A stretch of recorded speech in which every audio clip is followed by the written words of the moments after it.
Hello students, मैं doctor Renuka Verma अपने channel botany ज्ञान में आपका वेलकम करती हूँ। आज जो टॉपिक हम पढ़ने जा रहे हैं वो है मेम्ब्रेन ट्रांसपोर्ट, और ये जो टॉपिक है वो आरपीएससी असिस्टेंट प्रोफेसर बॉटनी के पेपर सेकंड की यूनिट फर्स्ट का टॉपिक है। तो इस टॉपिक को स्टार्ट करने से पहले अगर आप मेरे चैनल पर नए हैं तो प्लीज़ मेरे चैनल को सब्सक्राइब कर दीजिए और बेल बटन दबाकर नोटिफिकेशन स्टार्ट करना ना भूलें। और अगर आपको लगता है कि मेरे वीडियोज़ हेल्पफुल हैं तो इन्हें लाइक एंड शेयर ज़रूर करें। तो स्टार्ट करते हैं आज का टॉपिक। सबसे पहले हम बात करें कि मेम्ब्रेन ट्रांसपोर्ट जो है वो होता क्या है। देखिए, मेम्ब्रेन ट्रांसपोर्ट जो है वो सेलुलर लाइफ के लिए बहुत ही ज़्यादा ज़रूरी होता है। ठीक है, अब ट्रांसपोर्ट जो है उसमें होता क्या है, यहाँ पर बायोलॉजिकल मॉलिक्यूल्स जो है उनका डिस्चार्ज, वेस्ट प्रोडक्ट का डिस्चार्ज, ठीक है, ये एक नॉर्मल फंक्शनिंग के लिए बहुत ही ज़रूरी होता है किसी भी सेल के लिए। तो जो मेम्ब्रेन ट्रांसपोर्ट है उसका मतलब ये होता है कि एक मेम्ब्रेनस बैरियर के द्वारा जब पार्टिकल्स जो है उस मेम्ब्रेन के आर पार जाते हैं या उन पार्टिकल्स का वहाँ पर मूवमेंट होता है तो उसको हम क्या कहते हैं, उसको हम मेम्ब्रेन ट्रांसपोर्ट कहते हैं। मेम्ब्रेन ट्रांसपोर्ट कुछ चीज़ों पर डिपेंड करता है। तो ये पहली जो चीज़ है जिस पर डिपेंड करता है वो है कि जिस मेम्ब्रेन के थ्रू ट्रांसपोर्ट हो रहा है उस मेम्ब्रेन की परमिएबिलिटी यानी कि पारगम्यता कैसी है। साथ ही साथ ट्रांस मेम्ब्रेन सॉल्यूट कंसंट्रेशन कितनी है, जो सॉल्यूट है उसका साइज़ और चार्ज क्या है। ये कुछ फैक्टर्स हैं जो कि मेम्ब्रेन ट्रांसपोर्ट को अफेक्ट करते हैं। अब जब हम बात करते हैं सॉल्यूट ट्रांसफर पार्टिकल्स की जो कि मेम्ब्रेन के द्वारा जो है ट्रांसफर्स हो रहे हैं, आ रहे जा रहे हैं, मूवमेंट कर रहे हैं, तो उसके लिए 3 मैकेनिज़्म हम देखते हैं: पैसिव ट्रांसपोर्ट, फैसिलिटेटेड ट्रांसपोर्ट और एक्टिव ट्रांसपोर्ट। निष्क्रिय, सुगम और सक्रिय परिवहन जो है यहाँ पर देखने को मिलता है। पहले हम देख रहे हैं पैसिव ट्रांसपोर्ट। पैसिव ट्रांसपोर्ट जो है इसके लिए ये वो टाइप का ट्रांसपोर्ट है जिसके लिए सेल जो है वो कोई भी एक्स्ट्रा एनर्जी को खर्च नहीं करती। पैसिव ट्रांसपोर्ट में क्या होता है, जो सब्सटेंस है वो हायर कंसंट्रेशन एरिया से लोअर कंसंट्रेशन एरिया की ओर मूव करता है, यानी कि यहाँ पर कंसंट्रेशन ग्रेडियंट की डाउन कंडीशन में जो है ट्रांसपोर्ट होता है। इसलिए ये कैसा होता है, एनर्जेटिकली फेवरेबल होता है और यहाँ पर एनर्जी की ज़रूरत हमें नहीं होती। अब जो सब्सटेंस है उसका केमिकल नेचर कैसा है उसके हिसाब से जो पैसिव ट्रांसपोर्ट है उसकी अलग अलग प्रोसेस जो है वो यहाँ पर इन्वॉल्व होती है। जस्ट लाइक डिफ्यूज़न, ये भी जो है एक पैसिव ट्रांसपोर्ट की प्रोसेस है। Diffusion is a passive process of transport. ठीक है, अब क्या होता है, यहाँ पर एक सिंगल सब्सटेंस जो है वो हायर कंसंट्रेशन एरिया से लोअर कंसंट्रेशन एरिया तब तक मूव करता है जब तक कि वहाँ पर उसकी जो कंसंट्रेशन है वो चारों तरफ कैसी ना हो जाए, इक्वल कंसंट्रेशन ना हो जाए, जो हम कहते हैं ना साम्यावस्था बने रहने तक। तो जब तक उसकी सांद्रता वहाँ पर बराबर नहीं हो जाएगी तब तक वो सिंगल सब्सटेंस जो है वो हायर कंसंट्रेशन एरिया से लोअर कंसंट्रेशन एरिया की तरफ मूव करता रहेगा। ठीक है, अब ये जो मटेरियल्स हैं वो सेल के अंदर मूव करते हैं। सेल के जो साइटोसोल जो है उसके अंदर डिफ्यूज़न के द्वारा ही मूव करते हैं, और कुछ जो है वो प्लाज्मा मेम्ब्रेन के द्वारा डिफ्यूज़न से मूव करते हैं। देखिए यहाँ पर जो है हम देख सकते हैं किस तरीके से मूवमेंट होता है। ये देखिए, ये जो है बीच में लिपिड बाइलेयर है, ये एक्स्ट्रा सेलुलर फ्लूइड है, और ये जो है आपका टाइम यहाँ पर देखिए, यहाँ पर पहले ये हायर कंसंट्रेशन में यहाँ पर मॉलिक्यूल्स प्रेजेंट हैं, धीरे धीरे ये हायर से लोअर कंसंट्रेशन की ओर मूव होते गए, और जब यहाँ और यहाँ दोनों साइड में कंसंट्रेशन इक्वल हो गई तो ये मूवमेंट जो है वो रुक जाता है। इसे ही हम डिफ्यूज़न या फिर विसरण कहते हैं। Next one is facilitate transport यानी कि सुगम परिवहन। इसे हम फैसिलिटेट डिफ्यूज़न भी कहते हैं।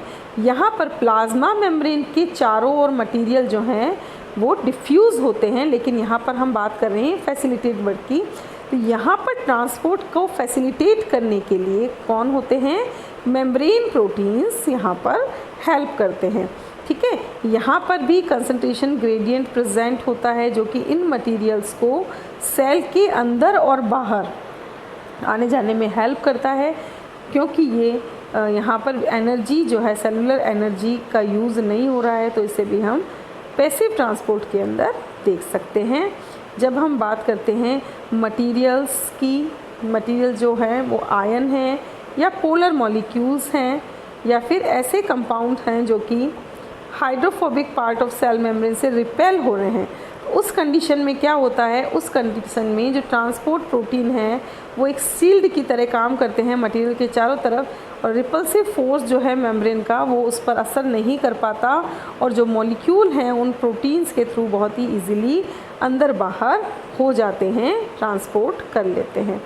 इसके अंदर इंक्लूडेड है चैनल्स। जब भी हम फैसिलिटेट ट्रांसपोर्ट की बात करते हैं तो हम चैनल्स के बारे में पढ़ते हैं। ये चैनल जो हैं वो ट्रांसपोर्ट प्रोटीन के बने हुए होते हैं। ये एक्चुअली इंटीग्रल प्रोटीन होते हैं जो कि ट्रांसपोर्ट को फैसिलिटेट करने में हेल्प करते हैं, और इनका जो काम है वो या तो ये चैनल की तरह काम करेंगे या फिर करियर की तरह काम करेंगे। दोनों ही केसेस में अगर हम देखें तो ये क्या होते हैं, ट्रांस मेम्ब्रेन प्रोटीन्स होते हैं। ठीक है, इसके अलावा अगर हम कहें कि अलग अलग चैनल प्रोटीन अगर वहाँ पर प्रेजेंट है तो वहाँ पर ट्रांसपोर्ट की जो प्रॉपर्टी है वो भी अलग अलग ही होगी। इसके अलावा अगर हम कहें तो कुछ जो हैं उन्होंने एक बहुत ही हाई स्पेसिफिसिटी जो होती है सब्सटेंस की, जो कि वहाँ पर ट्रांसपोर्ट हो रहा है, उसके हिसाब से इन्होंने कहा कि एक वैरायटी ऑफ मॉलिक्यूल्स जो कि ट्रांसपोर्ट होते हैं उनके अंदर कुछ कॉमन कैरेक्टरिस्टिक फीचर्स होते हैं। वो क्या होते हैं कॉमन कैरेक्टरिस्टिक फीचर, वो डिपेंड करता है कि डिफ्यूज़न कहाँ से कहाँ की तरफ हो रहा है। ठीक है, जो इंटीरियर पैसेज वे होता है चैनल प्रोटीन का, वो एक लो एनर्जेटिक बैरियर बनाता है सब्सटेंस के ट्रांसपोर्ट के लिए, ताकि वो मेम्ब्रेन के चारों तरफ आराम से इजीली आ जा सके। ठीक है, ये जो है साइड चेन और जो बैकबोन है दोनों में ही हम इसको आसानी से देख सकते हैं। इसके अलावा अगर हम कहें जो चैनल के थ्रू जो भी चीज़ पास होती है उसमें पोलर कंपाउंड जो हैं वो नॉन पोलर सेंट्रल लेयर जो है प्लाज्मा मेम्ब्रेन की, उसमें भी इजीली अंदर बाहर आ जा सकते हैं। अदरवाइज़ ये जो ट्रांसपोर्ट है वो स्लो या हो सकता है या फिर सेल में उसकी एंट्री को रोका जा सकता है। इसके अलावा अगर हम कहें कि जब हम सिग्निफिकेंट टाइम अमाउंट की बात कर रहे हैं वाटर के लिए, तो यहाँ पर जो है मेम्ब्रेन जो है वो उसमें इंडिविजुअल वाटर मॉलिक्यूल का ट्रांसपोर्ट किस तरीके से हो रहा है उसकी रेट की हम बात करते हैं। ठीक है, और वो इसलिए फास्ट नहीं हो सकता क्योंकि वो वहाँ के चेंजिंग एनवायरमेंटल कंडीशन के अकॉर्डिंग अडेप्ट हो चुका होता है। नेक्स्ट इज़ अगर हम कहें जिन केसेस की हम बात कर रहे हैं, इन केसेस में नेचर जो है वो एक नई स्पीसीज़ को इवॉल्व करती है। ठीक है, और यहाँ पर जो स्पेसिफिक मेम्ब्रेन प्रोटीन जो है जिन्हें कि हम एक्वापोरिन्स कहते हैं उनका हेल्प लिया जाता है। तो जब भी वाटर मॉलिक्यूल्स की ट्रांसपोर्टेशन के लिए किन्हीं प्रोटीन्स का यूज़ किया जाता है तो उनके लिए हम एक्वापोरिन्स यूज़ करते हैं, और ये जो एक्वापोरिन्स हैं वो बहुत ही हाई रेट पर वाटर को मेम्ब्रेन के दोनों तरफ आगमन और निगम की हेल्प करता है, इन और आउट होने में हेल्प करता है।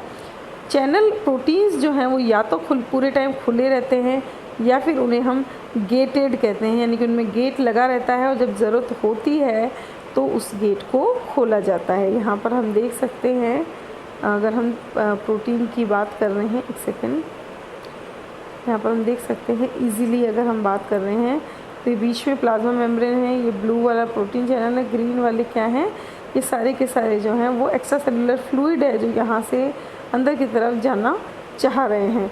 तो यहाँ पर इन चैनल के थ्रू जो है ये मॉलिक्यूल्स चाहे कैसे भी हैं वो आराम से इस चैनल के बीच में आ जाते हैं और चैनल के थ्रू ही बाहर से अंदर की तरफ ट्रांसपोर्टेशन कर लेते हैं। Next is career protein. Career protein जो है ये भी एक अन्य टाइप का प्रोटीन है जो कि एम्बेडेड फॉर्म में पाया जाता है प्लाज्मा मेम्ब्रेन में, और इसी को हम क्या कहते हैं, करियर प्रोटीन कहते हैं। तो ये प्रोटीन जो हैं वो एक सब्सटेंस से बाइंड होते हैं और क्या करते हैं, उसका खुद का जो शेप है उसको बदल लेते हैं। उसके बाद जो बाउंड मॉलिक्यूल है उसको वहाँ से मूव करते हैं और क्या होता है कि वो जो है बाहर से अंदर की तरफ आ जाता है।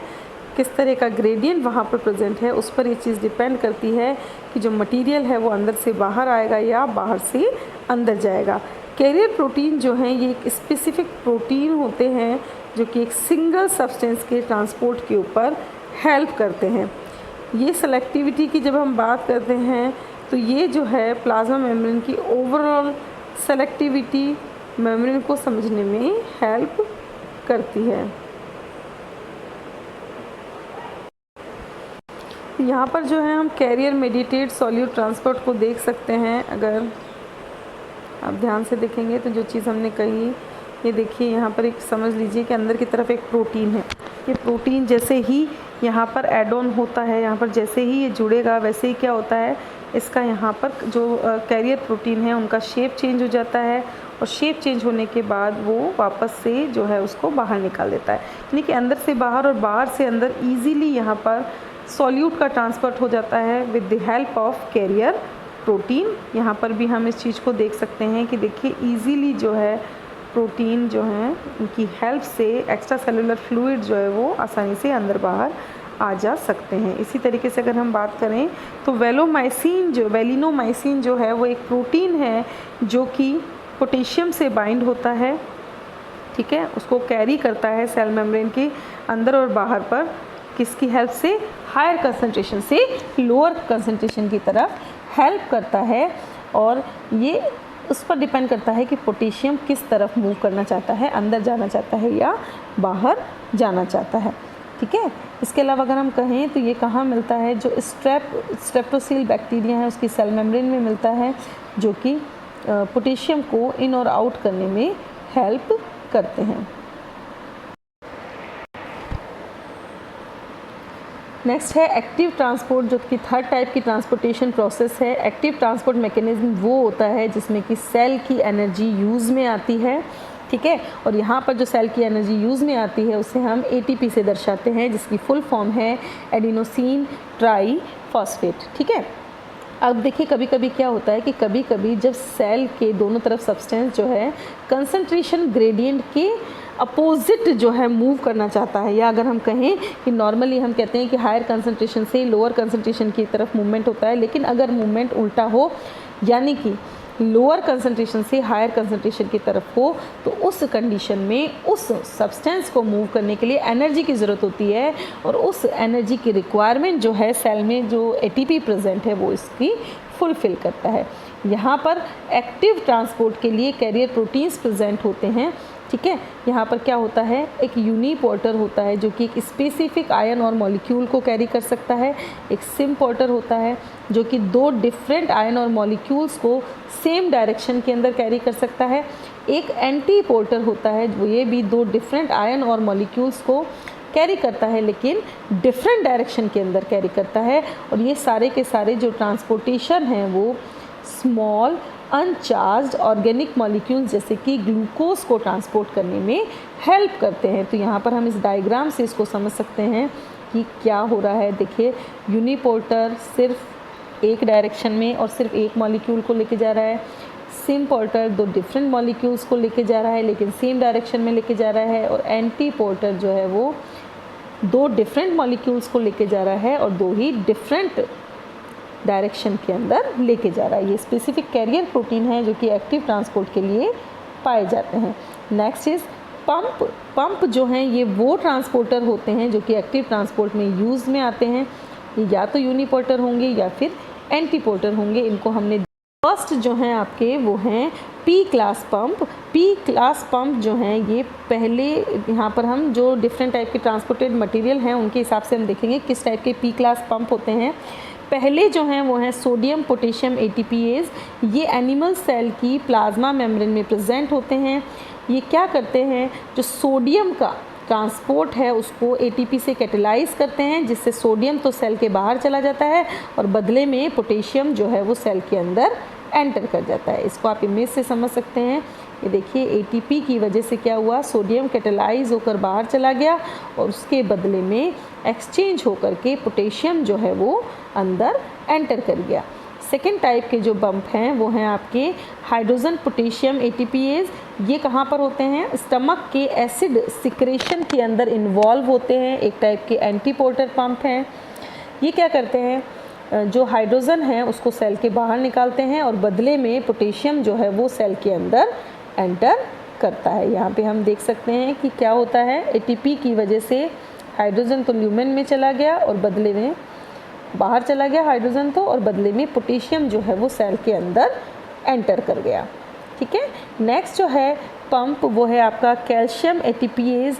ये कहाँ पर होता है, बहुत सारी सेल्स के ईआर और प्लाज्मा मेम्ब्रेन में, यानी कि एंडोप्लाज्मिक रेटिकुलम और प्लाज्मा मेम्ब्रेन में पाया जाता है।